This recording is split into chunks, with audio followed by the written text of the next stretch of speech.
gouvernement. Donc cet après-midi, vous l'avez bien compris, nous auditionnons l'IGN pour essayer d'apporter des éléments de réponse et surtout des démonstrations sur ce que l'intelligence artificielle peut apporter à nos collectivités locales et aussi à la mise en place des politiques environnementales, sachant que les deux peuvent être intimement liés. Alors donc, Monsieur Soriano, qui est désormais président, je ne sais pas comment on dit, directeur général de l'IGN, précédemment a travaillé à l'ARCEP, donc il n'est pas complètement étranger aux questions du numérique, de l'innovation, des évolutions technologiques. Et des territoires. Donc ça fait 4 ans qu'il est à l'IGN. Et donc il est accompagné de Monsieur Porte, qui, je lui laisserai le soin de nous dire comment est organisée l'IGN et comment vous avez mis en œuvre l'intelligence artificielle au cœur de vos différentes missions.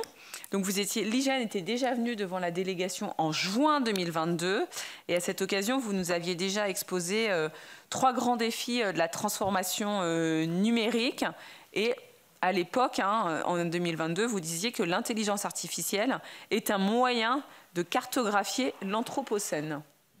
Donc ces propos sont-ils valables 2 ans plus tard? Est-ce que vous êtes conforté dans ces déclarations de 2022? Donc voilà un peu toutes ces questions qu'on vous posera et j'en mets une tout de suite sur la table puisqu'en discutant avec certains de mes collègues de cette audition, certains m'ont dit voilà, aujourd'hui l'IGN a quand même un problème, enfin il n'y a pas que l'IGN mais c'est en gros l'État, mais c'est très critique, très voyant chez l'IGN.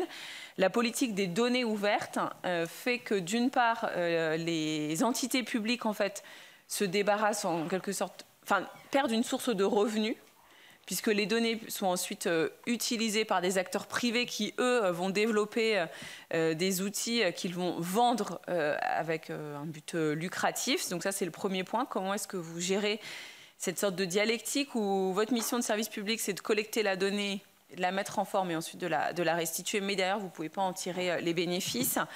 Et la deuxième question, c'est comment aussi est-ce que vous arrivez à gérer, même si ce n'est pas forcément que du fait de l'IGN, la question de la souveraineté et de la protection du territoire, puisque finalement, avec cette politique de données ouvertes, même nos pires ennemis peuvent tout connaître de notre cartographie.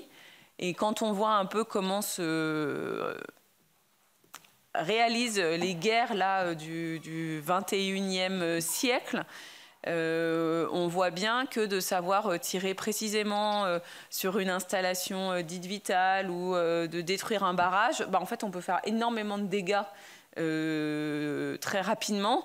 Donc finalement, est-ce qu'avec la politique de données ouvertes, alors même si je suis d'accord que par satellite et tout de la cartographie on peut en faire, mais là on a vraiment tout accessible très facilement, on n'a même plus besoin d'envoyer un satellite pour aller piquer l'information des autres. Donc voilà, c'était un peu des questions connexes à cette idée du déploiement de l'intelligence artificielle à l'IGN, mais aussi sur les politiques propres de l'IGN. Et comme nous, on fait de la prospective, on est aussi obligé on essaie de se projeter dans le monde d'après, qui soit optimiste ou pessimiste. Voilà, je ne sais pas comment vous souhaitez vous répartir la parole. Merci Madame la Présidente. Ce que je propose, c'est d'avoir un propos introductif un peu générique sur les enjeux de l'intelligence artificielle dans la cartographie et d'évoquer notamment les 2 questions que vous venez de soulever.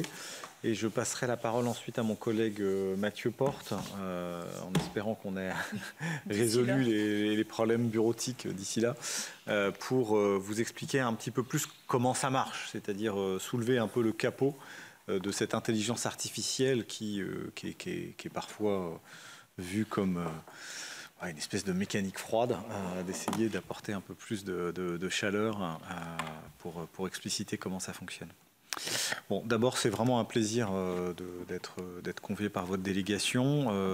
Je dirais que l'Institut y est très sensible, puisque la grande caractéristique de l'IGN, c'est qu'il est plongé dans des révolutions technologiques. C'est-à-dire que, pour résumer, on est dans le même secteur que Google. Et donc, effectivement, plusieurs phénomènes technologiques majeurs traversent la cartographie. Trois grands mouvements en particulier sont en cours. Le premier, c'est celui de ce qu'on appelle l'informatique en nuage, le cloud computing, hein, c'est-à-dire que de plus en plus, on peut manipuler des quantités de données beaucoup plus importantes parce qu'elles sont hébergées sur des infrastructures qui sont partagées. Donc à l'IGN, nous avons construit une infrastructure qui s'appelle la géoplateforme, qui héberge 1 pétaoctet de données, ce qui veut dire, si je ne me trompe pas, 1000 Tera, 1000 Tera de données, qui est construite chez l'opérateur OVH Cloud, donc qui est le plus grand hébergeur français et européen de cloud. La deuxième grande révolution dans laquelle nous sommes engagés, c'est celle de l'intelligence artificielle et de la combinaison des sources. C'est-à-dire qu'aujourd'hui, il y a une quantité très importante de sources de données, donc notamment de vues aériennes, de vues satellites, de vues radar, de vues LIDAR aussi, qui est des techniques de captation de la donnée en 3D. Et donc on peut mixer ces différentes sources pour détecter et suivre des phénomènes parfois extrêmement complexes grâce à l'automatisation, donc à l'intelligence artificielle. C'est-à-dire qu'autrefois, il fallait être très précis et intelligent, regarder chaque image, essayer de détourer les phénomènes, etc. Et en fait, aujourd'hui, quand on a des masses de données très importantes, si on les a bien entraînées, elles vont détecter automatiquement tout un tas de phénomènes. Et puis le troisième grand enjeu technologique, c'est celui de la 3D, c'est-à-dire le fait que maintenant on peut avoir des simulations, des modélisations du territoire en 3 dimensions extrêmement précises, qui permet d'aller vers ce qu'on appelle un jumeau numérique du territoire, c'est-à-dire vraiment une copie du territoire sur laquelle vous pouvez ensuite faire jouer des phénomènes. Vous pouvez faire des scénarios, par exemple, qu'est-ce qui se passe si je mets une éolienne ici, qu'est-ce qui se passe si je plante des chênes à la place des hêtres dans telle forêt, et de faire un peu ce type de simulation.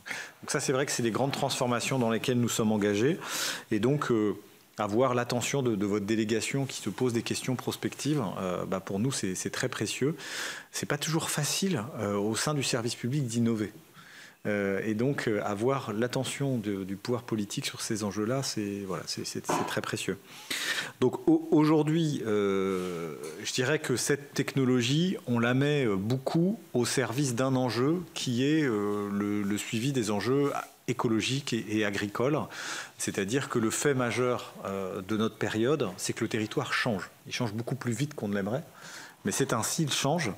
Donc c'est ce phénomène qu'on appelle anthropocène, hein, c'est-à-dire l'ère dans lequel c'est l'être humain qui modifie l'état de situation, et du coup on a des vitesses de changement qui sont beaucoup plus élevées que par le passé. Et donc c'est vrai que l'IGN est beaucoup mobilisé aujourd'hui par les pouvoirs publics sur ces enjeux cartographiques. Donc il peut s'agir par exemple de cartographier la forêt, il peut s'agir de cartographier les parcelles agricoles, cartographier les trames de biodiversité, cartographier l'avancement du littoral, cartographier l'urbanisation à travers ce concept bien connu d'artificialisation des sols, qui, je m'excuse s'il ne sonne pas toujours doux à l'oreille des élus, on pourra en reparler.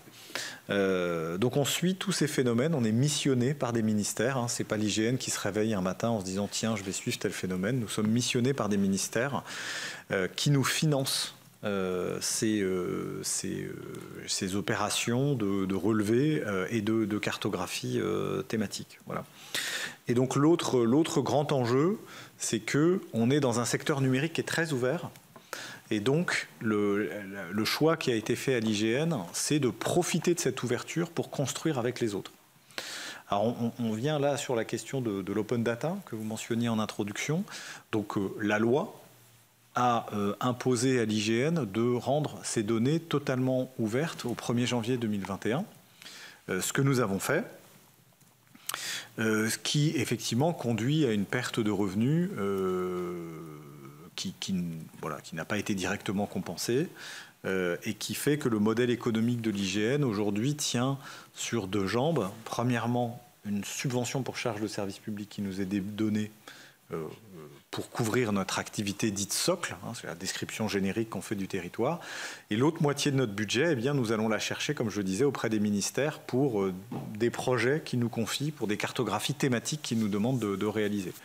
Alors c'est un modèle assez vertueux, puisque une fois que nous sommes financés pour produire une donnée, quelque part, tout le monde en bénéficie. C'est le même modèle un peu que les routes, enfin que les routes nationales, pas forcément que les autoroutes, parce qu'elles ont des péages. C'est-à-dire qu'une fois qu'on a payé pour l'infrastructure, eh bien, tout le monde passe dessus, évidemment. Ça a tendance à développer le trafic, en l'occurrence, à développer l'utilisation des données que nous mettons en place. Voilà. Et en fait, cette ouverture, elle a une grande vertu pour nous, c'est qu'elle nous permet de travailler avec les autres. C'est-à-dire qu'auparavant, si je caricature un petit peu, les données de l'IGN, elles étaient payées une première fois par le contribuable. Et puis, elles étaient payées une deuxième fois par le fait qu'on vendait ces données. Et puis, quand on allait voir un partenaire et qu'on lui disait « Est-ce qu'on pourrait essayer de travailler ensemble? Peut-être que toi, tu as des données que tu as réalisées, que tu pourras me verser à moi IGN. » Eh ben, on me disait « Il n'y a pas marqué pigeon, je ne vais pas payer une troisième fois pour tes données. » Donc, c'est vrai que ce modèle économique, excusez-moi, je suis un peu direct, mais ce modèle économique, il rend très difficile les coopérations. Et c'est vrai qu'avec l'open data, à partir du moment où la donnée est gratuite et accessible à tout le monde, eh ben, ça incite beaucoup plus les gens à partager la donnée avec nous.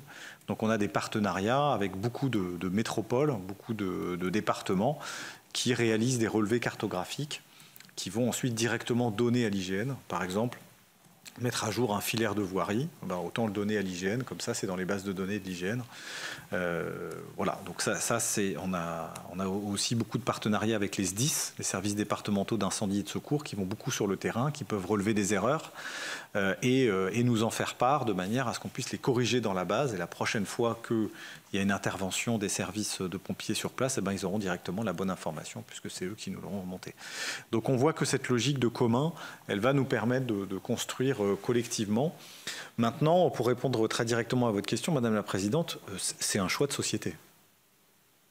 C'est-à-dire qu'effectivement, on pourrait faire un choix différent, qui est de considérer que la donnée de l'IGN ne doit pas être ouverte. Ça voudra dire qu'on aura moins de capacité collaborative sur cette donnée. Ça veut dire que c'est une donnée qui devra être davantage produite par les équipes de l'IGN, donc ça aura un coût. Voilà, nécessairement. Donc ce qu'on aura gagné, entre guillemets, en termes de monétisation de cette donnée, on va peut-être le retrouver malheureusement par un coût plus élevé pour réaliser cette donnée. Donc en termes économiques, je dirais que au moins ça se discute, mais je dirais, nous, on se soumettra aux orientations des élus s'ils souhaitent que ce soit l'orientation prise. Alors cependant, il y a un enjeu d'articulation européenne, puisque maintenant il y a une directive et un règlement sur ce qu'on appelle les high value datasets, donc les jeux de données de haute valeur, dont font partie l'essentiel des données que manipule l'IGN et qui doivent être ouvertes au niveau européen. Donc là, il y a un enjeu de coordination. Pour ce qui est de la protection de la souveraineté, je dirais que là aussi, nous nous soumettrons à ce qui nous sera donné. Si le secrétariat général à la Défense nationale nous dit demain de la sécurité et de la Défense nationale que les données de l'IGN ne doivent plus être ouvertes pour des raisons de sécurité, ma foi, on se soumettra. Voilà, c'est ainsi. Pour autant, comme vous l'avez signalé, il y a déjà beaucoup de sources ouvertes qui existent. Voilà, il y a des vues satellites qui peuvent être opérées voilà, par des puissances étrangères qui peuvent réaliser des cartographies à partir de ces données. Et il y a également la donnée ouverte de la galaxie d'une communauté mondiale qui s'appelle OpenStreetMap. Donc OpenStreetMap, c'est le Wikipédia de la carte. Ce sont des volontaires qui, le week-end, s'amusent à cartographier tous les bancs de l'avenue du Général de Gaulle à Neuilly, quoi.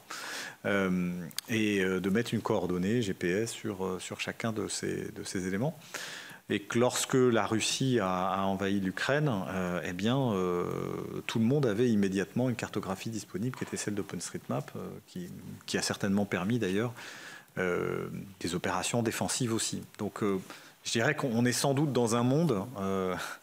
voilà, en Allemagne de l'Est, c'était très difficile d'avoir une carte de l'Allemagne de l'Est à l'époque de régime voilà, assez répressif. Donc ça a toujours été un enjeu, cette question de l'accès aux cartes. Je dirais qu'aujourd'hui, les données sont tellement accessibles que ça paraît difficile de faire machine arrière. Mais encore une fois, nous ne sommes qu'un opérateur et on se soumet aux orientations de la nation. Donc voilà ce que je voulais vous dire un peu en introduction. Cette IA, ce qui est important de savoir, c'est que c'est un investissement de faire de l'intelligence artificielle.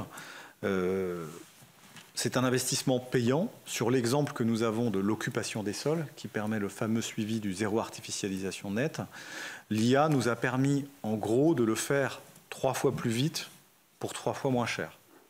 En gros. Donc, voilà, ça vous donne un petit peu les ordres de grandeur de ce que peut permettre l'IA. C'est difficile de généraliser complètement, mais ça donne un ordre de grandeur. Pour que cette IA, on puisse la déployer, ce qu'il faut voir, c'est que ça a un coût d'initialisation. C'est-à-dire qu'au départ, vous devez apprendre à la machine. Et cet apprentissage, il a un coût parce que vous devez nourrir la machine d'une donnée qui a été très bien cartographiée pour que la machine puisse se coller, apprendre entre guillemets par l'exemple. Et donc par exemple, toujours dans l'artificialisation des sols, faire cette initialisation, faire cette première carte a coûté près de 20 millions d'euros, alors que la mettre à jour tous les 3 ans va coûter en gros 5 millions d'euros. Donc on voit qu'il y a des ordres de grandeur, il y a des coûts d'investissement qui sont importants. Il y a aussi un enjeu humain.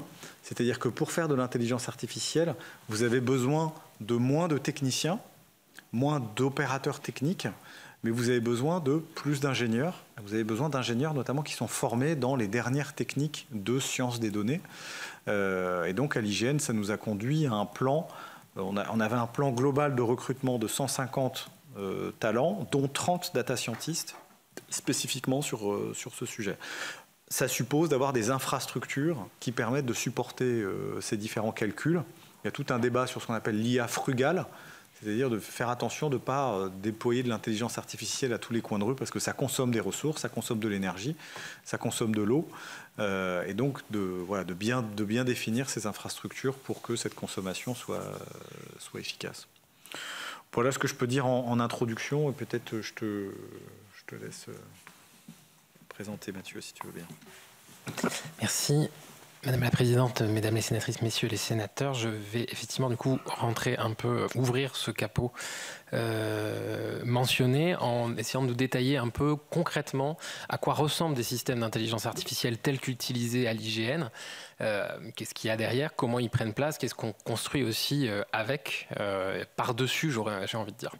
Indépendamment de l'intelligence artificielle, le fait de produire de la donnée géographique se fait schématiquement. On va commencer par partir de la réalité, on va partir du territoire et on va avoir tout un ensemble d'instruments, de mesures, qui peuvent être des relevés terrain dans le cas notamment de l'inventaire forestier, mais qui vont être, dans ce qui va nous intéresser, beaucoup des vues de dessus, des capteurs embarqués, typiquement à bord d'avions. L'IGN a 3 avions qui lui servent à faire des acquisitions en survolant le territoire et qui vont être des photos aériennes du territoire ou de l'acquisition, par exemple 3D, comme avec le cas du programme LIDAR HD.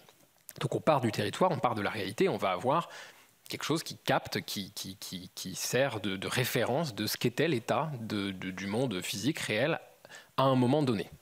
Ça nous permet de créer des premières grandes bases de données avec relativement peu d'informations sémantiques, peu de contenu, mais qui vont être cette collection de tout cet état du territoire à des moments donnés et de façon périodique. Donc c'est le cas des référentiels d'imagerie aérienne à haute résolution, donc on fait une acquisition de 20 cm tous les 3 ans du territoire national, ou de l'acquisition LIDAR à haute densité. Donc vous avez là 2 exemples de ce à quoi peuvent ressembler des données disponibles et qui vont nous permettre ensuite de décrire le territoire.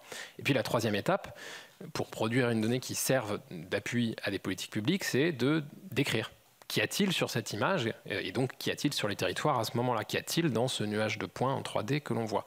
Donc ça va passer typiquement par des métiers, des compétences particulières qui sont une expertise dans cette analyse de photos aériennes, dans cette analyse de nuages de points 3D. On pourrait croire, on pourrait se laisser aller à penser une certaine évidence là-dedans, mais c'est souvent assez pointu. Je pense notamment à tout ce qui est photo-interprétation forestière. Quand il faut analyser sur une photo, est-ce qu'on a affaire à des feuillus, des conifères, et quelle essence d'arbre se trouve sur la photo, on commence à rentrer dans une technicité assez poussée dans cette analyse-là. C'est dans cette dernière étape, pour passer de ces images à ce contenu, qu'on va trouver la place typique de l'intelligence artificielle. Vous voyez ici 2, j'en prends seulement 2 pour vous donner un peu un aperçu de ce que sont les capacités de modèles d'intelligence artificielle aujourd'hui.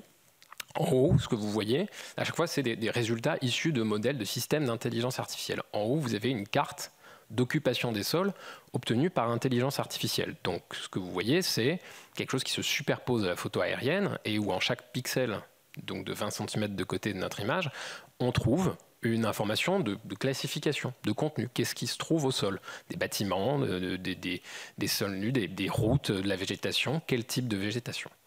Et donc ça, c'est ce qu'on obtient typiquement en utilisant donc les techniques qui sont arrivées dans la dernière décennie liées à l'intelligence artificielle, liées à l'apprentissage profond. C'est des réseaux de neurones profonds qui servent à faire de l'analyse d'images. Voilà ce qu'on arrive à obtenir. On verra un peu comment, mais c'est ce genre de description-là et ce genre de description très fine qu'on parvient à obtenir avec des systèmes d'intelligence artificielle. De la même façon, ce que vous voyez en bas, c'est le passage à une information de contenu sur des nuages de points 3D. On va avoir affecté à chaque point de la description 3D du territoire une classe. Est-ce que c'était des bâtiments? Est-ce que c'était de la végétation? Est-ce que c'était du sol? Et ce qui est, par exemple, un prérequis pour pouvoir, vous voulez ne prendre par exemple que les points sol le jour où vous voulez faire un modèle du relief de votre terrain et qui vous servira pour faire ensuite des simulations en cas de crue, par exemple. Donc vous voulez avoir une information non seulement brute de type photo ou de type 3D, mais aussi une information de contenu. Et donc ça, on obtient ce genre de choses-là avec des systèmes d'intelligence artificielle. On pourrait multiplier les exemples. Il y a des choses aussi, aujourd'hui on a une dizaine de systèmes d'intelligence artificielle utilisés dans les productions à l'IGN. On peut multiplier les cas. On a des sujets sur la cartographie forestière, sur la cartographie agricole. Bon, je pense que la partie la plus instructive est peut-être plutôt de rentrer dans... on va se focaliser sur le cas de l'occupation des sols et comprendre en fait par quoi ça passe d'obtenir le genre de cartographie que je vous représentais juste avant et dans quel cadre ça s'insère. On l'a un peu évoqué, mais c'est peut-être le plus essentiel et sans doute là, donc ces systèmes d'intelligence artificielle fonctionnent par une logique d'apprentissage, un apprentissage supervisé. Donc on va entraîner un algorithme à imiter cette relation entre en entrée des images aériennes et en sortie des cartes d'occupation des sols. Donc on va faire des grandes banques d'exercices corrigés. Et donc typiquement, pour entraîner les modèles d'occupation des sols, il faut créer des jeux de données qui font de l'ordre de 2500 km² répartis sur tout le territoire national. Donc ce sont ces cartographies qu'il faut faire une première fois à la main, j'ai envie de dire. Alors, ça peut être outillé, ça peut être guidé, ça peut être aidé avec d'autres algorithmes, mais il n'empêche que ce que vous voyez dans cette vignette-là, c'est une zone à peu près d'1 km², une zone de ville moyenne, où on va faire la saisie entièrement du contenu de ce qui se trouve sur une photo aérienne. Et cette image-là, de 1 km², 2 km², va être découpée en petites vignettes qui seront autant d'échantillons qui serviront à entraîner le modèle. C'est une échelle du coup de saisie, c'est une échelle opérationnelle, celle à laquelle va travailler un photo-interprète qui fait cette saisie en pratique. Mais l'autre chose, et qui est au fond la vraie difficulté, c'est que vous voulez des modèles qui soient capables de fonctionner sur tout le territoire national. Et ça veut dire que vous avez besoin de modèles qui sont capables de fonctionner dans la diversité des contextes urbains, contextes agricoles, forestiers, la diversité aussi de l'aspect de ces objets-là à travers le territoire. La forêt des Vosges ne ressemble pas à la végétation du littoral méditerranéen. Les toits de tuiles et des toits en ardoise, ça n'a pas le même aspect, etc. Et puis de gérer aussi la diversité des conditions d'acquisition et notamment, par exemple, les photos peuvent être prises à différentes périodes de l'année. Donc des arbres, ça n'a pas le même aspect au mois d'avril et au mois de juin. Donc bon, c'est à la fois la diversité du monde réel et la diversité de l'instrument par lequel on mesure. Mais si vos modèles n'ont pas été exposés à ça, lorsqu'ils seront confrontés ensuite dans leur application à des données de ce type-là, ça posera souci. Donc il y a tout un art, une technique de piocher à travers le territoire national des zones et réussir à faire une espèce de modèle réduit du territoire national sur laquelle on va faire ces cartes à la main et qui vont nous servir à entraîner les modèles. Il y a un jeu d'échelle là. On va, à partir de modèles entraînés sur quelques centaines ou milliers de km², avoir des modèles capables de travailler sur tout le territoire national. Et donc là, il y a plusieurs ordres de grandeur de gains, mais c'est des systèmes qui amplifient une capacité, une expertise qui est là à la base dans ce travail de saisie.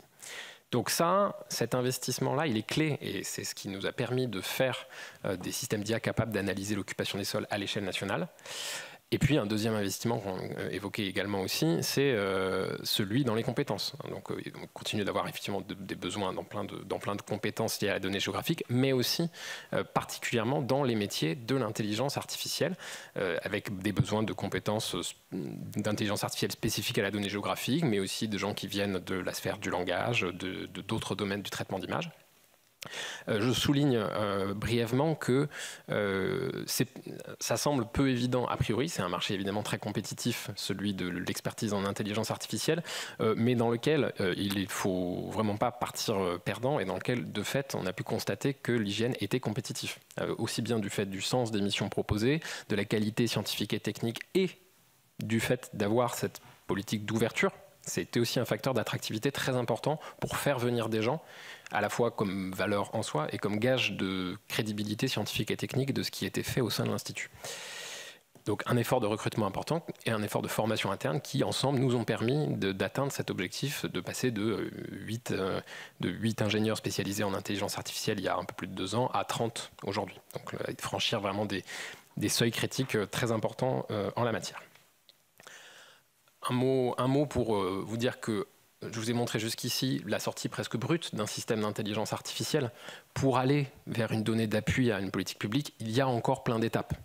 En général, l'IA va nous donner la lecture d'une image, mais on va encore croiser cette information avec d'autres bases de données, on va la nettoyer, on va la filtrer, on va surtout faire aussi du contrôle qualité de tout ce processus-là, donc qui repose, lui, sur une expertise humaine. Donc, à la fin, la donnée qui sert de support à la mesure de l'artificialisation, elle a plein d'autres étapes en aval de l'intelligence artificielle pour la consolider, la fiabiliser, faire que les changements qui s'opèrent dans cette donnée soient des vrais changements pertinents pour cette mesure de l'artificialisation. Donc il y a un chemin entre l'IA et les données de référence qui vont nous servir. Un petit aperçu, puisqu'on n'est pas les seuls à travailler sur ces sujets de l'occupation des sols, mais pour vous donner une idée de ce qui existe, vous avez à gauche, donc à chaque fois vous avez 3 fois la même zone, hein. Vous avez à gauche les cartographies proposées, qui s'appellent Dynamic World, proposées par Google et le World Resource Institute, qui sont des cartographies mondiales, avec une revisite importante tous les 5 jours et une résolution de 10 mètres. Donc une information qui est quand même assez agrégée. Vous avez au milieu un projet qui est notamment porté au niveau européen, qui a émergé à partir de la fin des années 80, qui est Corinne Landcover, qui s'appuie sur les satellites de la galaxie Copernicus, et où là vous avez une richesse sémantique accrue là-dessus. Donc, bon. Et puis vous voyez la donnée à laquelle contribue nos systèmes d'IA en fin de compte, c'est cette OCSGE, où l'un des principaux gains, c'est qu'on rentre vraiment beaucoup plus dans la finesse spatiale de ce qui est en jeu sur le territoire, et sur un sujet comme l'artificialisation qui concerne à chaque fois des portions assez ténues du territoire, on en voit l'intérêt. Voilà dans quoi ça s'inscrit. Un mot sur ce qu'on arrive à faire. Pardon. Juste peut-être parce que c'était très... Enfin, je suis désolée, je vous interromps, mais là, quand on voit la temporalité qui est extrêmement différente oui. entre les acteurs, et on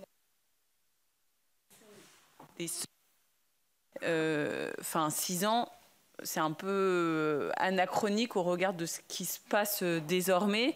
Donc peut-être qu'entre le 5 jours de Google et une précision de 9 classes, donc par classe, je pense que vous entendez forêt, eau, maison, et les 44 classes voilà, vous semblez avoir trouvé un intermédiaire avec vos 17 classes, un temps de mise à jour est-ce qu'il va s'accélérer ou pas avec l'entraînement des modèles. Voilà, parce que là, c'est vrai, on a 3 photos, vous nous dites que c'est la même zone, du coup, on a du mal à comprendre comment le 44, on n'a que 4 couleurs, alors que dans le 9, on en a autant, voire plus.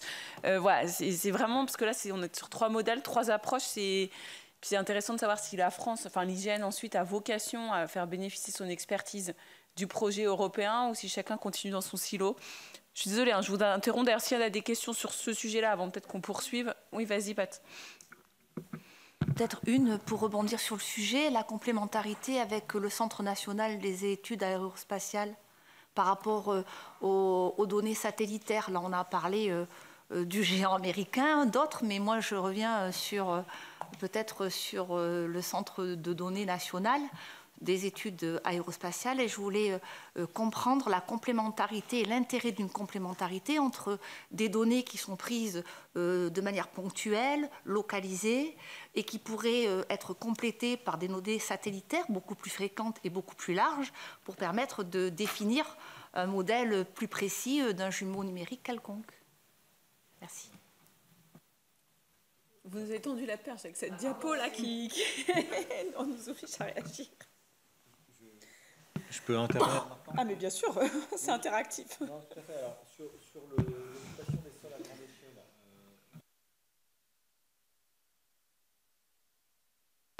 maintenant que nous avons réalisé cet outil, en fait, on peut l'utiliser un peu quand on veut.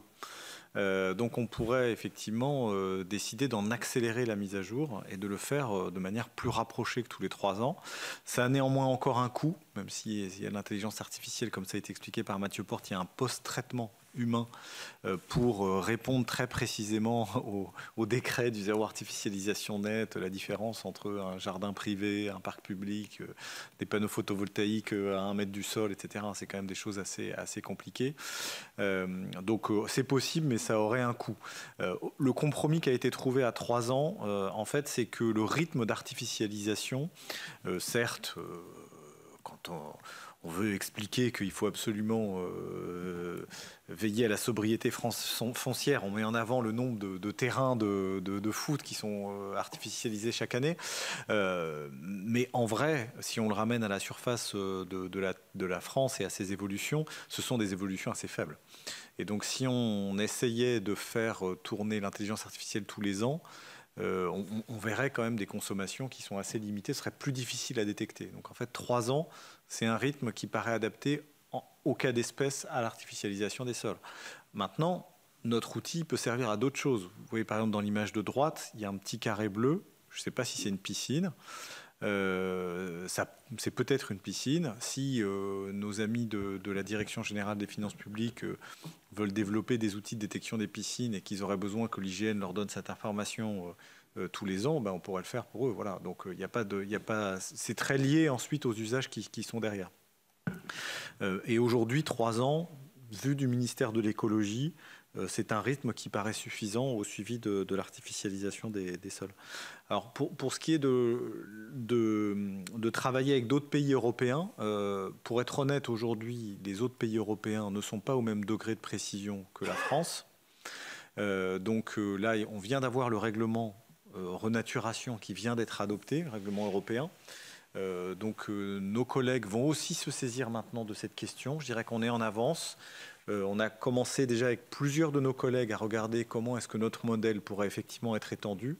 Ce serait évidemment une issue pour nous, on en serait très heureux de pouvoir faire bénéficier de cette technologie à nos collègues.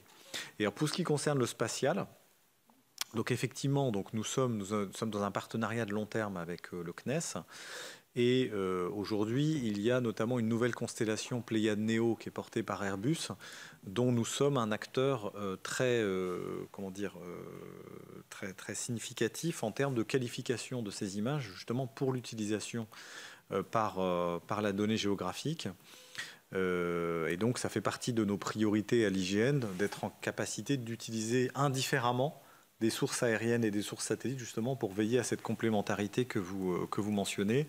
Et nous avons lancé avec le CNES, il y a 2-3 semaines, un comité des utilisateurs de l'imagerie pour rassembler en fait l'ensemble des régions et des administrations dans leurs besoins en fait d'imagerie, qu'elle soit spatiale et aérienne, pour avoir une espèce de guichet unique en fait pour nous synchroniser entre nous sur ces besoins en imagerie.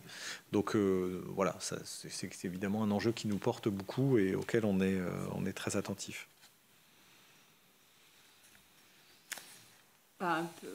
C'est sur ce qui concerne la résolution. Ce que vous entendez par résolution, c'est donc la finesse des prises de vue, enfin des plans.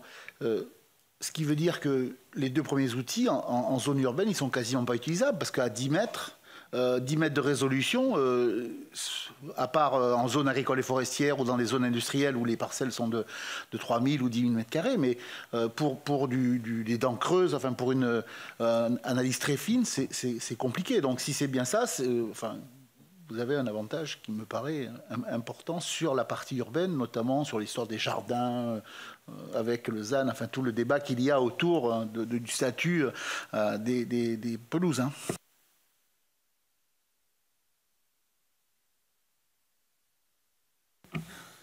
Merci. La suite, en plus, continuera d'alimenter, je pense, cette discussion-là, puisque l'un des enjeux, ensuite, c'est aussi comment ce travail-là, fait dans cet exemple sur l'occupation des sols, bénéficie soit à d'autres systèmes d'intelligence artificielle, à d'autres descriptions du territoire et à d'autres acteurs aussi. Ça, c'est quelque chose qui nous a pas mal mobilisé depuis, je dirais, ces 2-3 dernières années. C'est de construire par-dessus ces actifs techniques pour l'intelligence artificielle, par-dessus ces jeux de données, par-dessus ces modèles, et de recréer également par-dessus ces investissements-là. L'une des voies principales, en fait, c'est le partage, là encore, ouvert des jeux de données d'apprentissage. On a vu la valeur qu'il y avait dedans, des modèles entraînés pour l'analyse du territoire. L'un des véhicules pour ça a été l'organisation de challenges, des défis scientifiques et techniques. Donc, ce que vous voyez ici sur cette image, hein, ce à quoi ressemble un jeu de données d'apprentissage. Vous avez de l'imagerie à gauche, avec différents canaux. Vous avez des canaux un peu spéciaux comme l'infrarouge qui sont très pratiques pour analyser la végétation notamment, ou un modèle de l'élévation, quelle est la hauteur de ce qui se trouve au sol, et de l'imagerie satellite, là encore, qui va amener de la revisite temporelle, qui va ramener d'un contexte spatial plus large. Et puis à droite, ces cartes d'occupation des sols faites à la main, ces données vraiment d'apprentissage qui serviront à guider le modèle.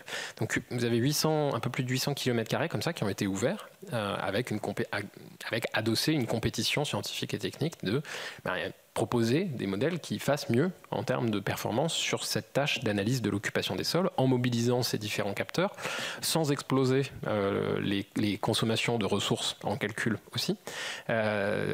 Donc ça, c'est un premier vecteur, c'est qu'en fait ces jeux de données-là servent à stimuler la recherche et l'innovation. Ils sont réutilisés ensuite dans la sphère académique, aussi bien dans le monde, disons, de la donnée géographique que dans le monde de l'intelligence artificielle.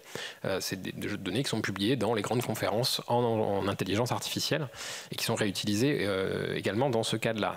Le jeu de données ouvert à partir des données qu'on a dû construire pour le suivi de l'artificialisation des sols en France, en fait, est l'un des 3 principaux jeux de données pour l'intelligence artificielle sur ce sujet-là au niveau mondial, comparable avec des jeux sur lesquels on va retrouver Meta ou on va retrouver des consortiums d'universités chinoises. Donc c'est des choses qui sont massives, de qualité, diversifiées, et il n'y en a pas tant que ça en fait de disponibles. Or, la recherche en IA est très friande de ces jeux de données et du fait d'avoir des tâches difficiles sur lesquelles éprouver ces méthodes et l'apport de ces méthodes.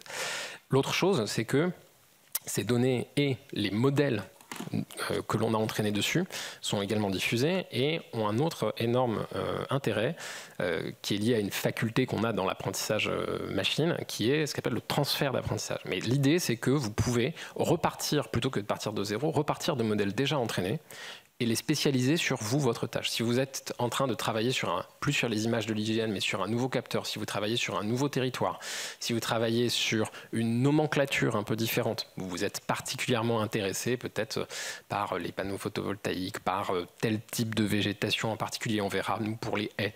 Bon, vous pouvez refaire de la donnée d'apprentissage complémentaire et spécialiser le modèle, mais vous le ferez avec beaucoup moins de données nécessaires, avec beaucoup moins de consommation de calcul aussi nécessaire. Donc ça réduit les coûts et ça facilite l'entrée dans ce sujet-là. Donc on voit chez nous et dans les réutilisations qui sont faites des gains de cet ordre-là, des gains économiques dans le développement de systèmes d'intelligence artificielle du fait de diffuser ces modèles-là.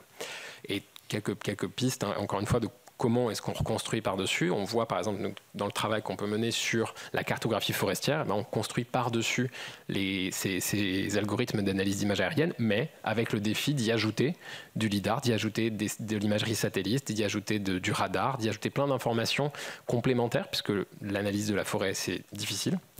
Il faut utiliser beaucoup d'informations pour arriver à distinguer de quelle essence on est en train de parler. On va trouver des exemples de spécialisation de modèles pour, par exemple, suivre l'évolution des haies. Et puis, on a également des réutilisations par d'autres acteurs sans ingénierie particulière en intelligence artificielle, qui vont se réappuyer sur les cartes que je vous ai montrées tout à l'heure, pas pour suivre l'artificialisation, mais par exemple pour suivre la nature en ville, ou pour faire des cartographies de continuité écologique. Parce qu'en fait, on a déjà une lecture de l'image dans laquelle on voit beaucoup d'informations sur la végétation et sur sa localisation dans l'espace. Donc au-delà de la seule mesure de l'artificialisation, c'est aussi une information qui a de la valeur pour des agences d'urbanisme, des bureaux d'études, des associations, ou plein d'autres acteurs. Voilà pour ce petit tour d'horizon sur ce dessous du capot des systèmes d'intelligence artificielle. Si tu veux dire un mot peut-être sur le jumeau numérique.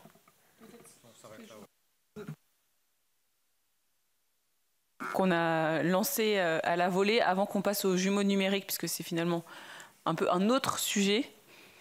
Donc sur la partie cartographie, oui, vas-y Louis-Jean. Oui, est-ce que ça veut dire qu'on peut modéliser à 3 ans, 6 ans, 9 ans, 12 ans après, en fonction de l'évolution des 3 années ou des 6 années que vous avez eues, modéliser pour une collectivité, par exemple, l'évolution d'une cartographie sur son territoire? Est-ce qu'il y a d'autres questions? Je propose qu'on les prenne toutes et puis qu'on laisse... Non. Vas-y Jean-Jacques. Juste, mais un petit peu plus généralement, c'est une délégation à la prospective. Vous dites l'état actuel. Donc, c'est quoi demain? Oui.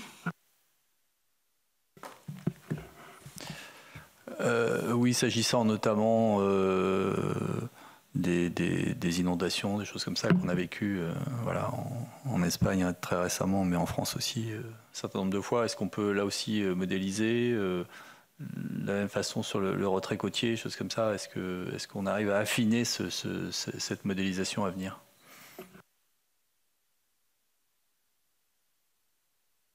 Alors, vous anticipez un petit peu sur la suite, puisque c'est tout le défi du jumeau numérique, qui est effectivement de... non mais, enfin, vos questions nous confortent totalement dans le fait que c'est bien ça, entre guillemets, le coup d'après. C'est-à-dire que ce qu'on voit, c'est que finalement, la cartographie historique, c'était des cartes qui n'avaient pas de destinataire particulier. On faisait la carte pour tout le monde, entre guillemets. Et ensuite, pouvait s'en saisir un randonneur, un aménageur, un élu, etc. Aujourd'hui, en fait, la carte et la data, la donnée de manière générale, nous, ce sur quoi on se spécialise, c'est finalement l'aide à la décision.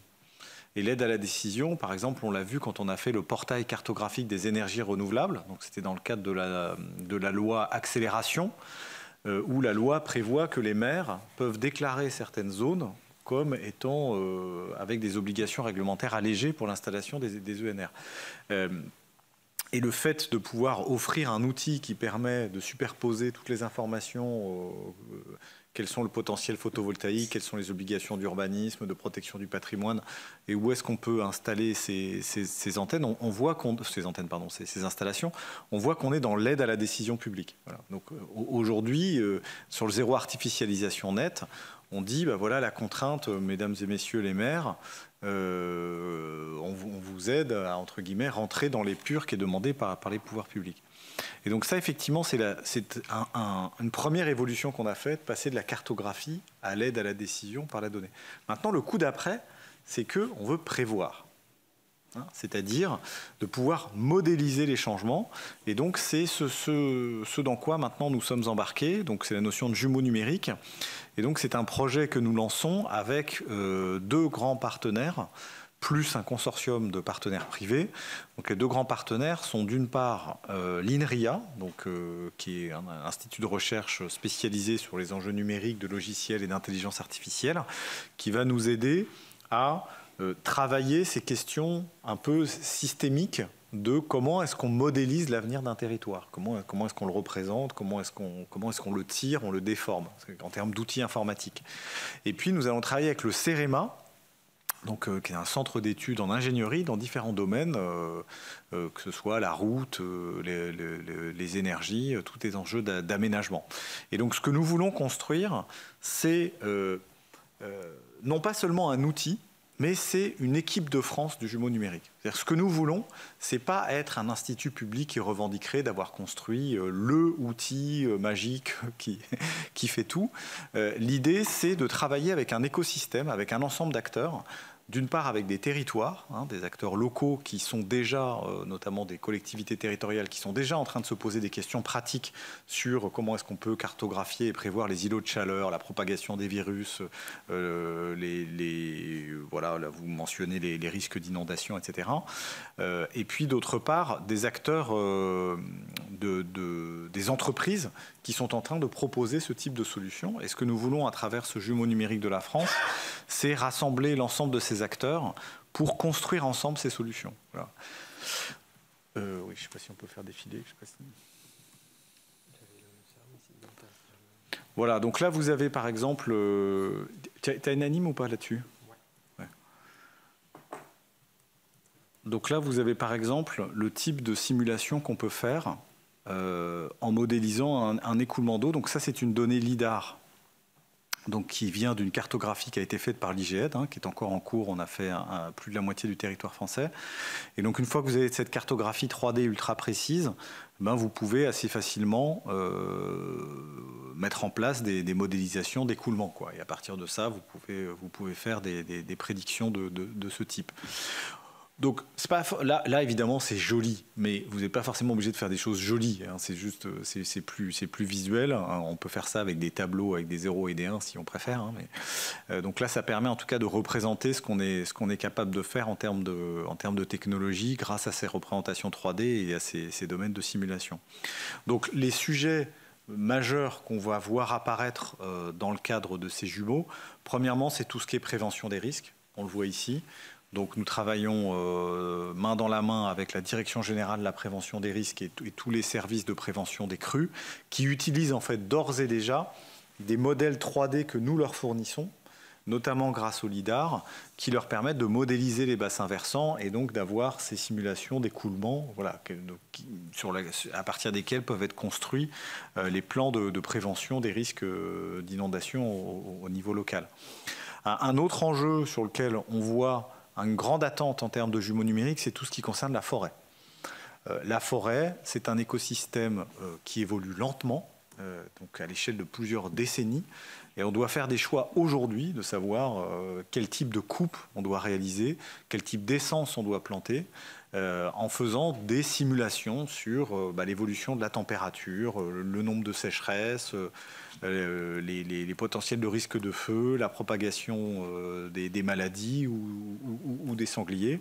Et à partir de là, que l'exploitant forestier, que ce soit un exploitant public comme l'ONF ou comme une forêt communale, ou un exploitant privé, puisse faire des choix raisonnés, éclairés. Et donc, il y a un fort besoin de simulation. Et donc, c'est un thème sur lequel nous allons travailler en priorité sur le jumeau numérique. Et puis, il y a les enjeux d'aménagement sur lesquels vous posiez une question sur effectivement, on peut voir à 3 ans, 6 ans, 9 ans l'évolution du territoire. Donc ça, c'est quelque chose qui est d'ores et déjà prévu. Enfin, je veux dire, les historiques, le passé, c'est déjà dans les tuyaux. Mais après, pour construire le futur, voilà, il y a des outils qui vont se mettre en place. La Direction générale de l'aménagement, du logement et de la nature a lancé une start-up d'État qui doit s'appeler Mon Diagnostic Artificialisation, qui commence à proposer des outils justement pour les territoires pour pouvoir faire ce type de simulation. Donc je dirais que c'est une direction dans laquelle nous sommes engagés. C'est l'avenir de la carte. Voilà. La carte du futur, c'est la simulation, c'est le jumeau numérique. Donc c'est un projet très enthousiasmant d'un point de vue technologique, mais c'est surtout, on l'espère, un projet qui peut apporter vraiment des solutions aux décideurs et notamment aux élus locaux. Alors pour éviter un espèce de plan calcul dans lequel l'État investirait comme ça des sommes dans un plan technologique un peu désincarné, nous avons voulu lancer un appel à commun, c'est-à-dire recenser l'ensemble des acteurs qui seraient intéressés à construire avec nous cette solution de jumeau numérique. Et donc nous avons eu un nombre très important de réponses, nous avons eu plus de 100 réponses, dont des grandes collectivités locales, dont des grands industriels, dont des grands opérateurs de réseau. Et donc maintenant, nous sommes en train de créer les espaces de discussion avec ces différents acteurs pour se répartir un peu le travail notamment sur ces principaux thèmes que j'ai mentionnés, pour construire ce jumeau. Concrètement, nous comptons nous espérons le soutien financier de France 2030, du secrétariat général de planification pour l'investissement. Donc nous allons déposer un dossier pour avoir des financements de France 2030 d'ici la fin de l'année. Voilà. On espère que ça pourra prospérer malgré les contraintes budgétaires. C'est pour nous un investissement qui a vocation à être utile à l'ensemble des acteurs qui pourront se saisir ensuite de ces outils. Ce qu'on essaye de construire, c'est qu'en gros, grâce à ce soutien de France 2030, le coût d'investissement de cet outil puisse être porté de cette manière-là par l'État, et qu'ensuite l'ensemble des acteurs qui se saisiront pourront le faire à moindre coût, puisque je dirais le coût initial aura été pris en charge. Voilà, c'est ce que nous essayons de construire.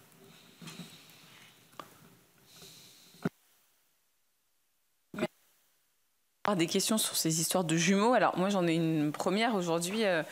Dans mon département, un partenariat a été noué entre une collectivité et une entreprise privée, pour ne pas la citer, Dassault Systèmes, pour mettre en place justement un jumeau numérique pour savoir comment est-ce qu'il faut faire, comment il faut faire évoluer l'urbain dense pour demain le préparer à l'augmentation de la température. Donc on voit bien que c'est un acteur privé qui vient s'engouffrer pour apporter une réponse, en tout cas des orientations à la collectivité de manière très rapide. Donc, et ça, c'est d'ailleurs un sujet dont vous ne nous avez pas parlé. Alors peut-être que c'est dans la rubrique aménagement urbain.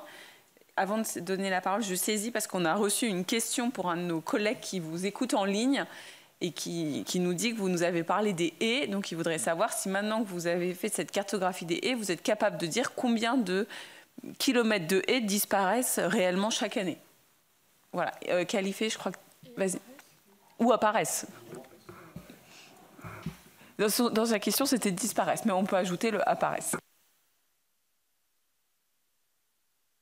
Merci beaucoup, c'est passionnant ce que vous faites. Et, moi, j'ai une question. Vous avez parlé de simulation dans le cadre de la prévention des risques. On voit qu'il y a des catastrophes naturelles qui, malheureusement, reviennent régulièrement. Et puis, bon, il y en a une qui est inédite en Espagne. Est-ce que vous avez essayé d'utiliser tous les paramètres prédictifs, là on n'est plus dans la simulation, on est vraiment dans le réel, pour essayer de prédire ces phénomènes et bien sûr leurs conséquences?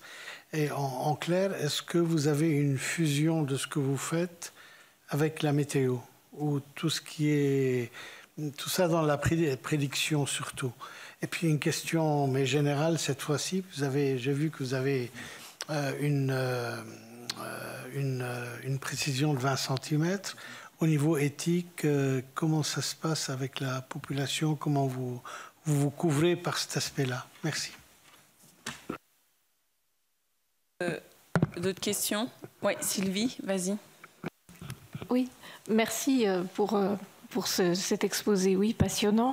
Vous avez dit que finalement, il y avait un certain nombre d'acteurs qui étaient intéressés par les développements, acteurs publics ou privés. Et Christine, tu cites Dassault. Moi, j'aimerais savoir si le système, par rapport à la gestion des risques, le système assurantiel est aussi déjà de la partie. J'ai en arrière-pensée la contrainte que ce système pourrait générer auprès des collectivités. C'est-à-dire qu'à partir du moment où vous modélisez, il y a un certain nombre de diagnostics qui est fait.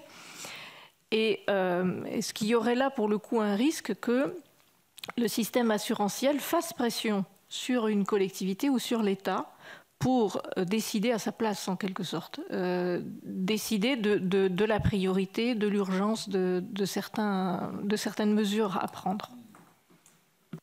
Et je poursuis dans cette question de prévention des risques. Je me suis pas mal intéressée à cette question. Donc j'ai vu récemment des travaux d'une entreprise, une équipe de recherche japonaise, donc qui là n'utilisait pas l'intelligence artificielle ou la représentation numérique, mais avait construit en fait en dur une rivière dont une était équipée de barrages, enfin, ou de moulins, ou toutes sortes de retenues, et une autre qu'on avait complètement désartificialisée pour permettre la continuité écologique, et donc simuler en fait une arrivée d'eau massive. Et on voyait bien que quand on était dans un cours d'eau qui n'a que son lit, l'eau, dès qu'il y en a beaucoup, elle se répand très rapidement partout. Et que donc, dans le cours d'eau qui était plus ou moins artificialisé pour des activités économiques ou autres, on avait en fait un volume d'eau qui restait beaucoup plus contenu, qui était arrêté par les étapes successives. Donc, est-ce que les outils que vous développez permettent aussi de faire de la simulation sur les différentes politiques publiques qui peuvent être mises en place? Et là, typiquement, la question de l'aménagement des cours d'eau qui a été largement remise en question après les inondations dans le Pas-de-Calais, mais les inondations en Espagne ou autres, c'est des choses aussi que vous regardez simuler pour dire que, voilà, après, il y a un arbitrage à faire peut-être entre continuité écologique, protection des vies humaines et des activités économiques. Voilà. Annick, vas-y. Oui, merci. Dans le même ordre d'idées, vous nous avez montré une modélisation où on voit un pont, un viaduc avec une masse d'eau qui arrive. Est-ce que vous êtes en capacité de dire jusqu'à quelle puissance d'eau le pont va résister ?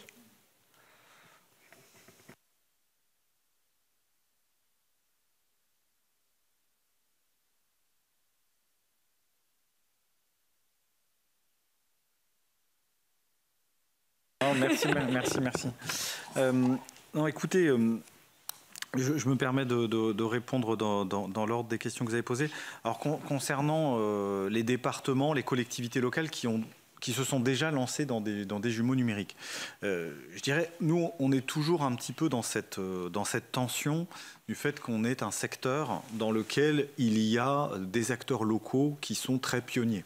Et c'est très bien, parce qu'ils peuvent nous montrer la voie.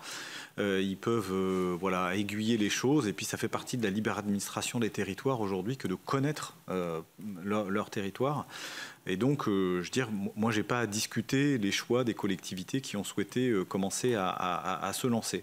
Ce que nous constatons, et notamment par les différents contacts que nous avons dans des enceintes, avec cette communauté qu'on appelle de la géomatique, qui sont les services de géomatique qu'on trouve partout sur le territoire, c'est que souvent les solutions qui sont portées par des acteurs très intégrés, c'est-à-dire des acteurs qui vous offrent une solution un peu ficelée, sont difficilement appropriables par les équipes de géomatique, parce qu'elles n'arrivent pas bien à marier en fait leurs outils, leur système d'information géographique qu'elles utilisent au quotidien pour suivre les données et faire des diagnostics pour les territoires, avec ces outils du marché qui sont trop intégrés et qu'elles n'arrivent pas à bien faire rentrer dans. Donc on assiste souvent à cette difficulté, et ces communautés de techniciens dans les territoires sont très demandeurs d'avoir des solutions qui sont plus ouvertes, solutions open source, dont le code est ouvert, où il y a des communautés techniques qui construisent ensemble ces solutions. Et donc, voilà, comme je disais, dans notre appel à commun sur le jumeau numérique, il y a beaucoup de territoires de ce type qui ont manifesté un réel intérêt. Et donc après, il restera aux territoires qui se sont lancés de manière pionnière de savoir s'ils souhaitent continuer sur leur trajectoire ou s'ils souhaitent rejoindre quelque chose de plus ouvert. Il est possible aussi que certaines entreprises changent leur stratégie. C'est-à-dire qu'à partir du moment où il y aurait un mouvement de balancier vers plus d'ouverture, plus de maîtrise des outils par les acteurs, nous on espère qu'il y a des entreprises qui vont aussi se lancer dans des services autour de ces outils pour les accompagner et permettre leur appropriation. Voilà. Concernant votre question sur la fusion des données avec la météo, aujourd'hui on le fait sur des cas très précis et ponctuels. On le fait notamment sur la forêt, où on a établi une grande étude avec le FCBA sur la forêt en 2050, où nous avons fait plusieurs scénarios prospectifs en fonction de tout un tas de paramètres, et ces scénarios s'appuient sur des évolutions climatiques. Mais je dirais aujourd'hui c'est une étude, c'est-à-dire qu'il faut quand même un peu se fatiguer pour lire l'étude, et l'étude elle vous dit ce qui se passe à l'échelle de la France, mais elle ne vous dit pas ce qui se passe à l'échelle de votre parcelle. Donc le principe du jumeau numérique, c'est de permettre ces croisements de manière générique. C'est-à-dire que vous puissiez effectivement croiser de la donnée météo, pourquoi pas croiser de la donnée de trafic routier, des données par exemple de population, et que à partir de là, vous puissiez conduire ces analyses en fonction de vos besoins. C'est vraiment ça l'outil, le principe du jumeau numérique, ce soit un outil qui permet tous ces croisements. Et donc aujourd'hui, on ne l'a pas. C'est quelque chose qui est à construire. Et évidemment, Météo France, qui est un institut cousin de l'IGN, hein, nous sommes dans le même programme budgétaire et même dans le même bâtiment avec la direction de Météo France, on aura à cœur, bien évidemment, de travailler main dans la main. Concernant votre question sur l'éthique par rapport à la donnée à 20 cm, donc évidemment, tout ça est vu avec la CNIL.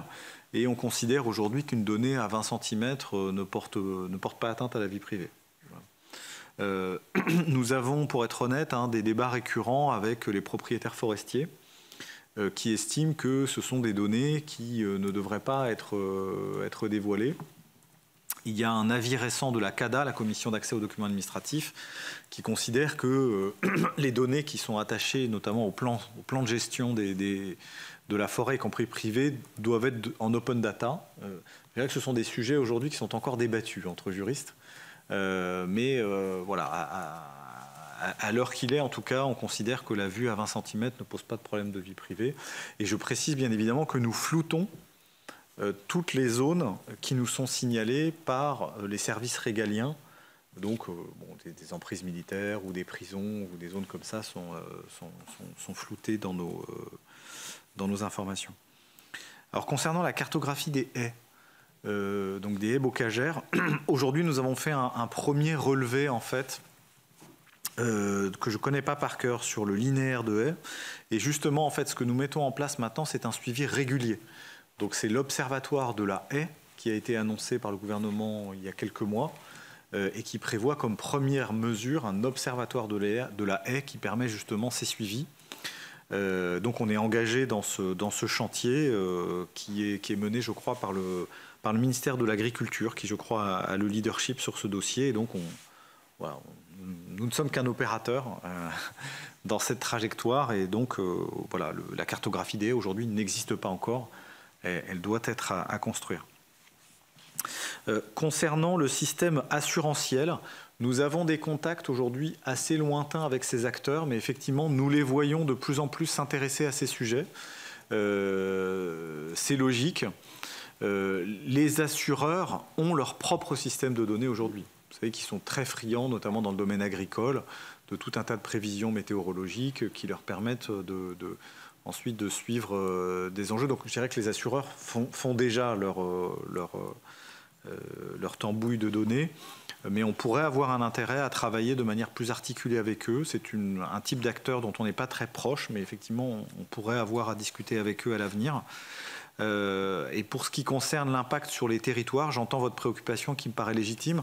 Ce que je vois dans les évolutions récentes, c'est le choix qui a été fait en matière de retrait du trait de côte. De considérer que le retrait du trait de côte, à un certain moment, ce n'est plus de la prévention des risques. C'est de l'aménagement du territoire. Et ça, c'est sans doute un prisme d'analyse qui est amené à concerner potentiellement d'autres enjeux. C'est-à-dire que finalement, la frontière entre les deux, c'est on considère, si c'est plus aléatoire, si c'est certain, c'est plus un risque. Et donc à ce moment-là, effectivement, les chaînes de responsabilité et les financements peuvent se retrouver déportés d'un enjeu à l'autre. Mais il me semble que c'est un enjeu d'adaptation au changement climatique qui est générique et qui dépasse l'information qu'on pourra amener. Sur ce sujet de l'évolution du littoral, par exemple, le CEREMA a publié des études récentes sur des cartographies à 2050. Donc des informations existent déjà. Oui ? Alors, justement, vous dites que les assureurs font un peu ils ont leurs outils, ils font leur tambouille. Mais qui a raison? C'est-à-dire que est-ce que vos outils à vous peuvent justement avoir une autre expertise que les leurs, parce que c'est trop facile, quoi. Est-ce qu'il y a une expertise différente des leurs, parce qu'on voit tout de suite le danger? un mot, en tout cas, il y a une ce qu'on voit se faire, c'est aussi un rapprochement. On a des exemples de réutilisation par des équipes d'innovation d'assurance qui se réappuient sur les données qu'on peut ouvrir ou qui entraînent des modèles en utilisant ces jeux de données-là comme jeux d'évaluation. Donc c'est des choses que l'on voit, où on entend un intérêt pour les cartes d'occupation des sols par intelligence artificielle. Donc il y a tout ce volet-là. Et puis par ailleurs, le monde assurantiel est assez... j'ai l'impression, pareil, je n'ai pas une maîtrise fine de ce secteur-là, mais il y a tout un monde de start-up un peu construite autour de ces clients-là, en fait, aussi. Mais qui, derrière, en fait, techniquement, on va retrouver souvent des approches qui sont similaires. Enfin, dès lors qu'il s'agit, en fait, d'exploiter l'information qui se trouve dans de l'imagerie aérienne, dans de l'imagerie satellite, des choses comme ça, en fait, on va retomber sur un socle technique qui est similaire et où il y a beaucoup de convergence dans ce qu'on va pouvoir trouver. En tout cas, le jumeau numérique, une de ses promesses, c'est un outil ouvert, accessible à tous, et donc qui permet à tout acteur de se faire sa propre idée. Donc, et y compris, si c'est pour contredire des assureurs, pourquoi pas. Sur la solidité des ponts, je dirais, bon, nous, l'IGN, on est un acteur qui apporte la donnée, mais ensuite, il faut qu'il y ait quelqu'un qui prenne le relais. C'est-à-dire que nous, on ne peut pas être spécialiste de tout. Et donc, nous, on n'est pas des spécialistes des ponts, de leur solidité. On n'est pas non plus, d'ailleurs, des spécialistes des inondations. C'est pour ça qu'il y a des services de prévention des crues. Donc, nous, on ne pourra pas aller jusque-là. En revanche, il est clair qu'aujourd'hui, le point de départ en matière de cartographie des ponts dans notre pays est perfectible. Voilà. Donc nous y travaillons avec la Direction générale de la prévention des risques, avec qui nous sommes en train potentiellement de constituer une première base qui serait beaucoup plus exhaustive que les données dont nous disposons aujourd'hui, grâce notamment à ce LIDAR, cette cartographie 3D du territoire que nous avons obtenue. Et on peut imaginer qu'à partir de là, ces données puissent s'enrichir par des expertises métiers qui ne seront pas les nôtres, de pouvoir dire tel pont a telle caractéristique, résiste plus ou moins. Voilà, mais là, ça nous échappe. Alors justement, vous parliez d'enrichir les données. Est-ce que les différents systèmes informatiques se parlent? Est-ce que les logiciels sont compatibles? Ou est-ce qu'il faut à chaque fois rentrer les données à la main? Tout est compatible sur le papier, madame la sénatrice. Non, je plaisante. Je dirais que... Ce qui est important avant de regarder les outils, c'est que déjà les formats de données soient compatibles entre eux. Et je dirais que la chance que nous avons dans notre secteur, c'est qu'il y a donc le Conseil national de l'information géolocalisée, le CNIG, présidé par M. Bertrand Montubert actuellement, qui est un comité de techniciens qui regroupe plus de 400 experts actifs donc dans la géomatique et d'autres domaines, qui vont en fait définir des standards, c'est-à-dire regarder les objets de la même manière.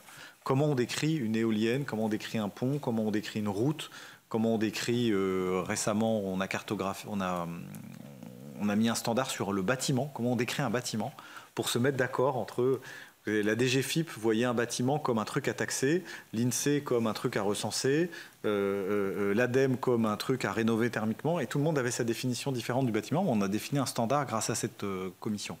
Et donc, cette commission, elle nous permet d'avoir un langage commun et donc de parler de la même chose, parce qu'à la fin, il y a une vérité géographique. C'est X, Y, Z. Les choses, elles sont là ou elles ne sont pas là. Donc, on a cette chance dans la géographie d'avoir ce point stable qui nous permet tous de parler de la même chose.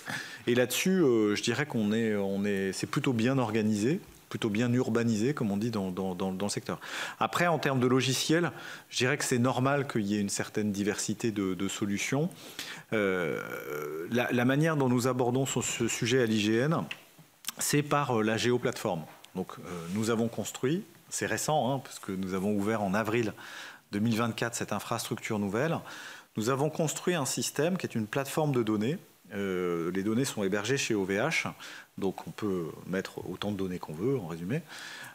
Et à partir de là, que tous les acteurs publics puissent construire des systèmes de croisement, de contribution sur ces données, de pouvoir construire des espaces de données sécurisés dans lesquels elles peuvent manipuler l'information et construire des cartes ou des outils à partir de ça. Et donc, un des enjeux que nous avons dans les prochains temps, c'est de faire en sorte que les services déconcentrés de l'État puissent de plus en plus s'appuyer sur les outils de la géoplateforme et que nous ayons de plus en plus une vision, un outil qui soit le plus partagé possible entre les acteurs, que les acteurs géomaticiens qui sont dans les collectivités locales puissent aussi dialoguer sur cette même plateforme à partir de leurs outils. Nous avons travaillé à l'interopérabilité entre les principales solutions qui existent dans les collectivités locales et la géoplateforme pour que tout ça dialogue de la manière la plus naturelle possible. Et l'idée du jumeau numérique, c'est qu'on puisse le construire en compatibilité avec ce qu'on aura déjà fait à ce premier étage qu'est la géoplateforme. Donc je dirais qu'on y veille, que je m'amusais tout à l'heure à vous dire sur le papier, bien sûr, tout marche ensemble. Mais après, voilà, c'est une attention qui se construit brique par brique pour assurer cette interopérabilité la plus forte possible. Un mot aussi peut-être sur le volet intelligence artificielle de ces choses-là. Dans le cas c'est un des enjeux qu'on a dans la diffusion de données d'apprentissage où il s'agit aussi de s'adresser à des gens qui ne sont pas forcément dans le monde de cette donnée géographique, qui a ses propres codes et qui, du coup, l'interopérabilité est plutôt bien garantie. Mais il s'agit de s'adresser à des gens qui connaissent le monde de l'image, mais pas forcément celui de la géographie. Et puis il y a des communautés internationales aussi. Donc là encore, il y a un effort particulier pour rendre accessibles ces données à des acteurs qui sont plus éloignés de ces écosystèmes, et c'est l'un des gros chantiers qu'il y a dans la publication de jeux de données pour l'IA.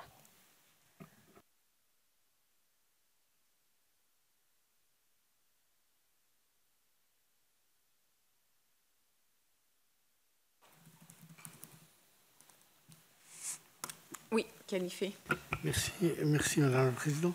Une question, on est dans la prospective, donc on peut rêver beaucoup de choses. Vous savez qu'on se pose beaucoup de questions en matière d'urbanisme cette fois-ci, sur les positionnements des éoliennes, sur les relais, etc. Et les maires se cassent la tête tous les jours pour savoir s'ils autorisent ou non, sachant que pour les relais, c'est plus ou moins à la tête du client et surtout c'est imposé au maire. Quelle serait la place demain d'un socle de PLU que vous pourriez imaginer? Naturellement, il faut que ça se discute après, mais en tout cas, vous prévoyez de donner des recommandations aux collectivités pour un plan d'urbanisme. Et une autre question, mais je ne sais pas si elle fait partie du sujet, c'est les sous-sols. C'est les canalisations notamment. On sait tous dans nos communes qu'il y a des trous souvent un peu partout. Un jour, c'est le gaz, le lendemain, c'est l'électricité qui cherchent leur tuyauterie, leur canalisation. Est-ce que vous avez travaillé sur cet aspect-là? Donc, merci.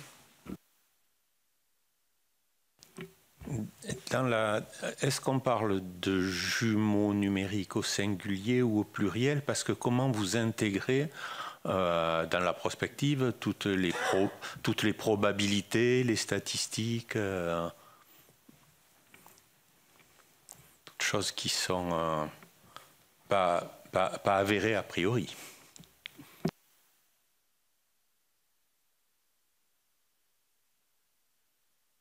Merci. Alors, sur le PLU, je dirais, je ne voudrais pas déborder des compétences de l'hygiène. Vraiment, c'est vraiment le ministère de l'écologie, enfin la direction générale de l'aménagement du logement et de la nature qui est pilote sur ces enjeux. Au niveau du jumeau numérique, je dirais que nous avons bien identifié le thème de l'aménagement urbain comme étant un thème sur lequel on a senti avec le CEREMA. Le CEREMA a déjà développé des premiers outils pour aider à faire des diagnostics et des stratégies d'aménagement. On sent que c'est une direction importante, mais je reste prudent sur jusqu'où on ira. Voilà, parce que ce sera forcément en interaction forte avec les administrations centrales qui sont compétentes. Donc je reste prudent, mais c'est bien un thème qu'on a identifié.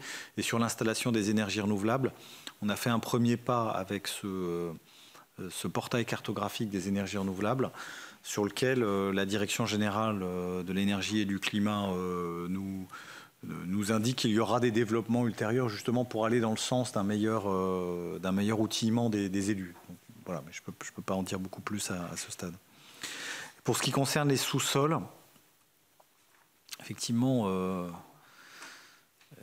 comment dire, nous avons des marges de progression, c'est poli. Il y a un projet qui s'appelle le plan de corps de rue simplifié, donc qui est une vision en fait extrêmement précise de la description des trottoirs. Donc ça s'appelle PCRS, qui est en cours de déploiement. Ce sont les départements qui ont la main sur cette cartographie, qui est en cours, qui doit s'achever d'ici 2026 en théorie. On va dire que la France n'est pas complètement en avance, mais enfin ça avance quand même. Et donc cette cartographie, elle doit permettre d'avoir un dessin des trottoirs précis qui permettent ensuite à l'ensemble des acteurs de mieux se coordonner sur les ouvertures de trottoirs et notamment d'éviter les risques liés au réseau de gaz. Voilà. Néanmoins, on va dire que c'est un projet très décentralisé. Et aujourd'hui, je ne suis pas complètement confiant dans le fait qu'on va se doter collectivement des outils de pilotage vraiment nécessaires. Mais bon, il ne se passe pas rien, pour rester positif. Pour les questions de M. Michaud, oui, tout à fait. L'idée, c'est bien. Alors, Jumox numérique à tous les sens du terme. C'est-à-dire que, déjà, nous, ce que nous voulons, c'est construire des briques technologiques et qu'ensuite, il puisse y avoir une variété de personnes qui les offrent. Parce que nous n'avons pas vocation à être dans une logique de service. Parce que le service, il faut accompagner les utilisateurs, il y a des bugs, il y a des évolutions, il y a un enrichissement qui peut être donné, une adaptation de la solution par rapport à des besoins précis qui vont... voilà. Donc ça, nous, c'est pas notre métier de fournir ça finement, on n'est pas une ESS2I. Donc ce qu'on souhaite, c'est que déjà, il y ait une pluralité d'acteurs économiques qui se saisissent de ce qui aura été construit pour aller vers les acteurs. Et puis oui, jumeaux numériques au pluriel au sens que vous indiquiez, c'est-à-dire que bien évidemment les prévisions qui pourront être fournies seront avec des intervalles de confiance, voilà, des hypothèses qui devront être transparentes sur les choix qui sont faits.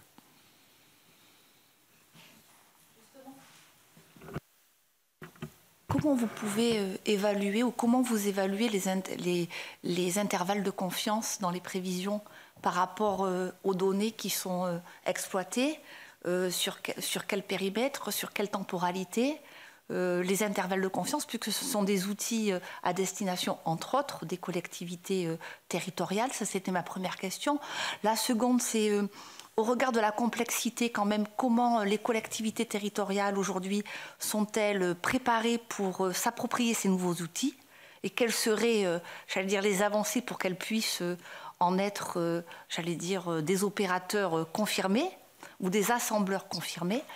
Et la troisième question, c'est en regardant les items que vous développez, entre le jumeau numérique de la forêt et peut-être celui de la ressource en eau, ne pourrait-il pas y avoir aussi des transversalités que l'on pourrait imaginer entre des ressources en eau qui pourraient être interdépendantes d'une évolution de la forêt, entre autres?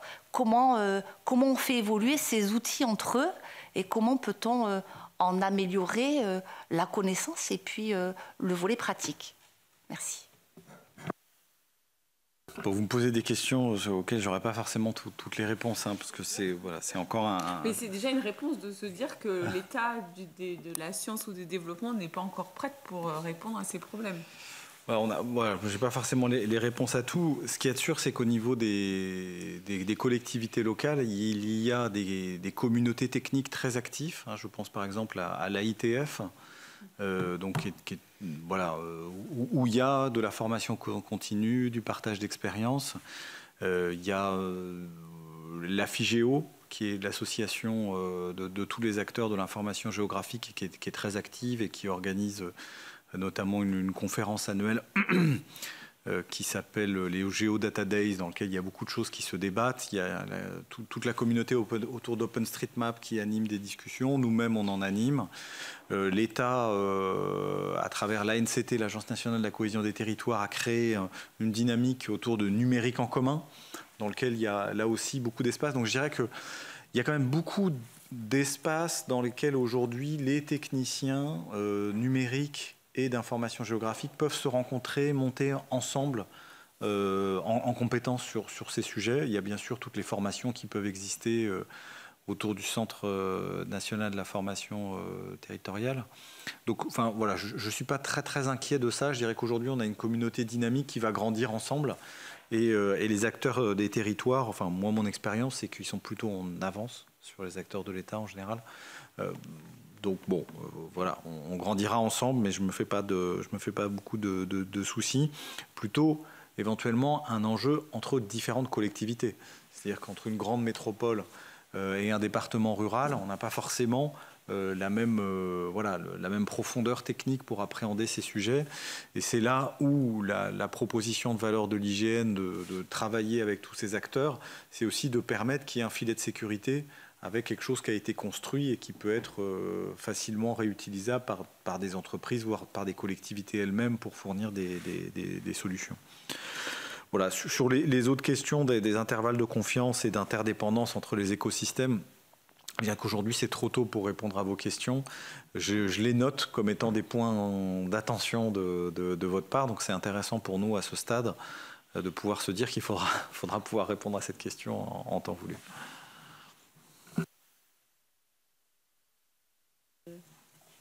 D'accord, donc on était vraiment dans la phase de questions. Vas-y Sylvie. Je ne sais pas si la question a été posée avant que j'arrive. Où est-ce qu'on en est par rapport aux autres pays? Votre technologie à vous, que font les autres?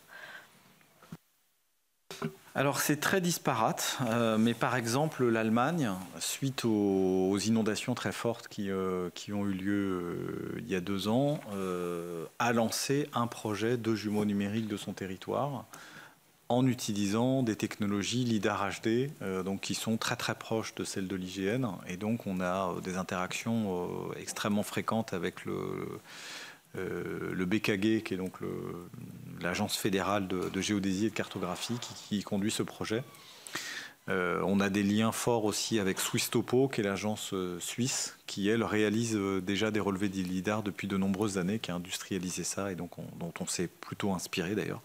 Ça s'est plutôt fait dans ce sens-là. Après, vous avez en Europe vraiment une grande disparité, c'est-à-dire que vous avez certaines agences qui vont être d'abord des cadastres et un peu des instituts géographiques. En France, les deux sont séparés.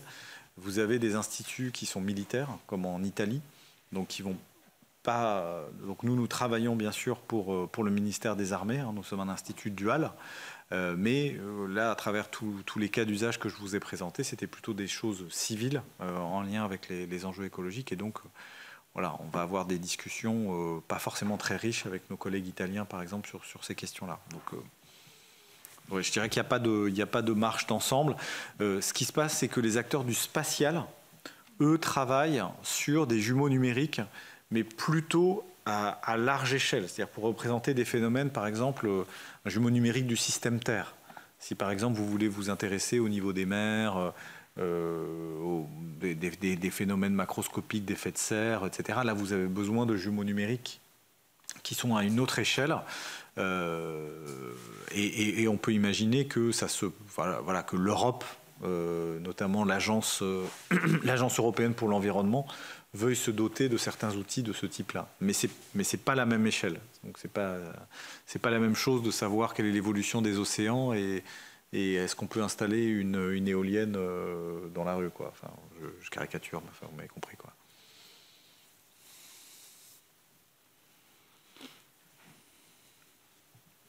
Et aujourd'hui, si on pose un peu la question qui fâche, parce que dans nos différents rapports, ceux qui ont déjà pu être rendus, en fait, on s'est rendu compte que ce qui manquait quand même à la puissance publique, c'était d'avoir à disposition du personnel qualifié qu'elle est capable de rémunérer pour développer finalement les différentes solutions. Donc, est-ce qu'aujourd'hui, vous estimez qu'à l'IGN, vous souffrez des mêmes difficultés, ou est-ce que vous y arrivez parce que l'objet sur lequel vous travaillez intéresse et qui a l'idée de servir le bien commun plus. Voilà, parce que c'est vraiment quelque chose dont on s'est rendu compte. C'est-à-dire qu'aujourd'hui, la puissance publique est bloquée par ça. Et effectivement, on peut comprendre que si l'ingénieur qui est chez Dassault Systèmes est payé 3 fois ce qu'il est à l'IGN, ben voilà, il va plutôt aller chez Dassault Systèmes.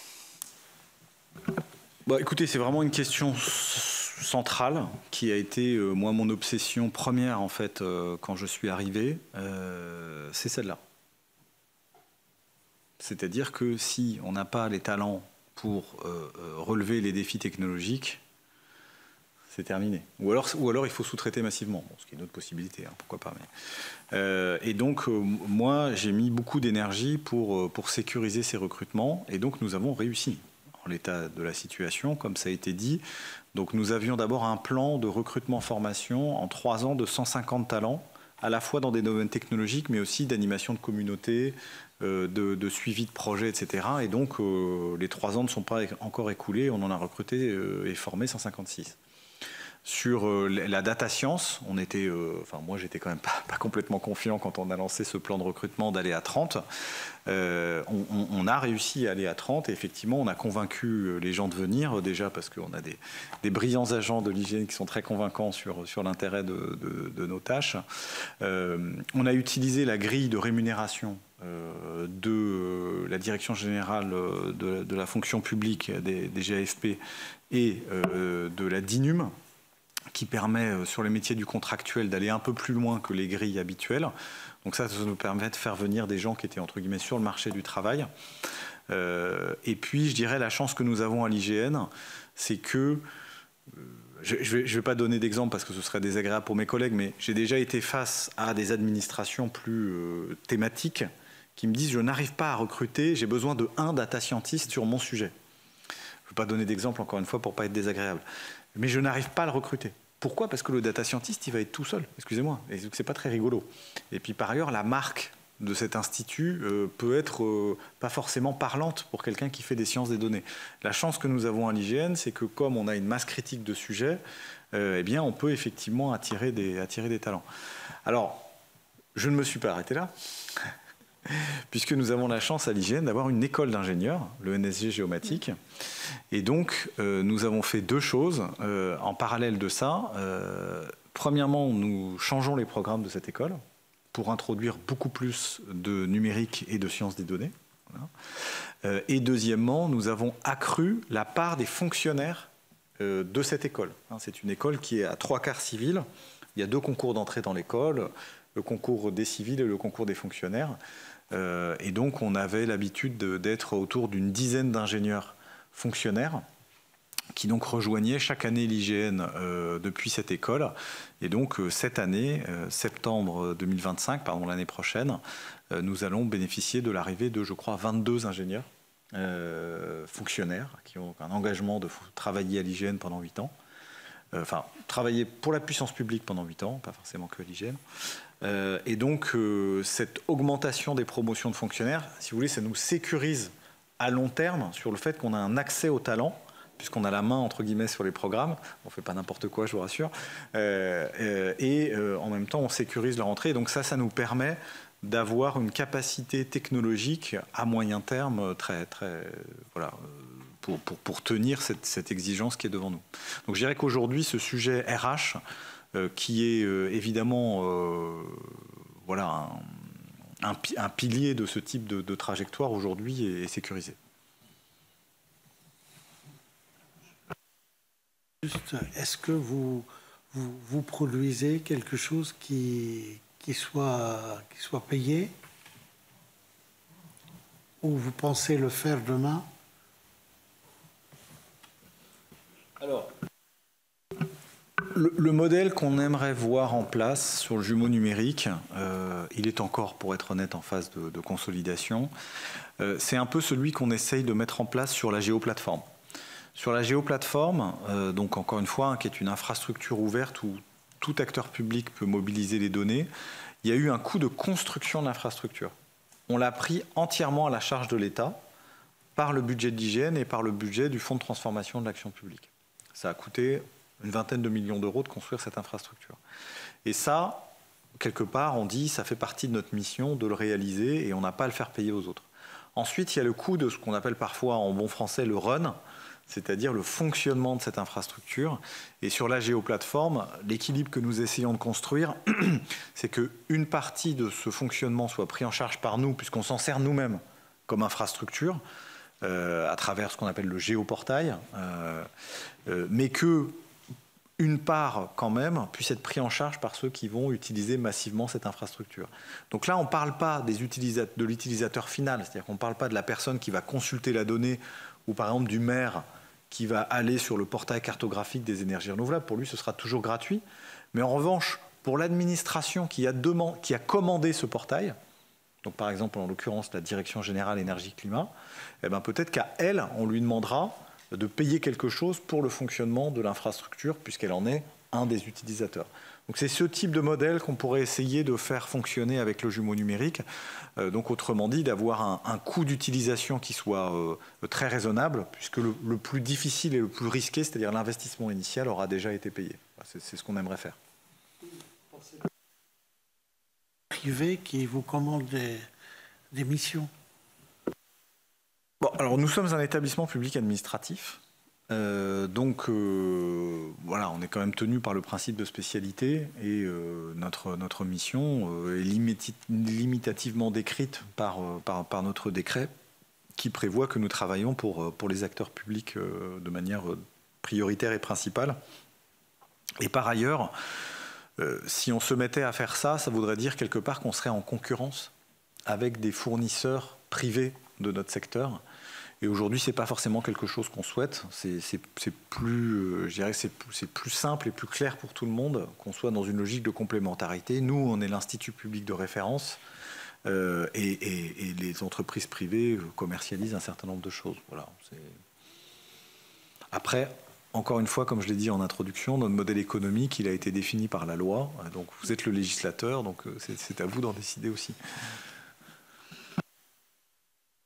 Est-ce qu'on a épuisé toutes les questions? J'ai l'impression que oui, en tout cas pour aujourd'hui. Merci beaucoup. Avec plaisir, merci de nous avoir montré. Et j'ai parcouru l'atlas que vous venez de sortir. Et c'est une très bonne synthèse de tout ce que vous nous avez montré. Donc j'invite, voilà, c'est accessible en ligne. Et après, on peut découler par thématique si on est plus intéressé sur l'énergie, sur les risques, la forêt. Ce qu'on peut faire, Madame la Présidente, c'est vous envoyer une dizaine d'exemplaires de l'atlas. Voilà. Eh bien, super. Merci. Okay.